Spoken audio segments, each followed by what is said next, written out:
आपका। आज मेरे टिफ़िन में क्या है वाली सीरीज़ में।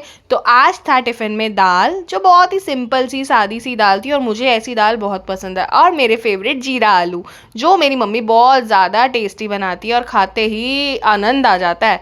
तो बस फिर क्या था, फटाफट से मेरी रोटी हुई पैक और टिफ़िन में डाला गया मेरा खाना और ये हो गया टिफ़िन रेडी। अब जल्दी से मेरी वीडियो को शेयर करो, लाइक करो और मेरे चैनल को सब्सक्राइब कर दो फास्ट फास्ट फास्ट।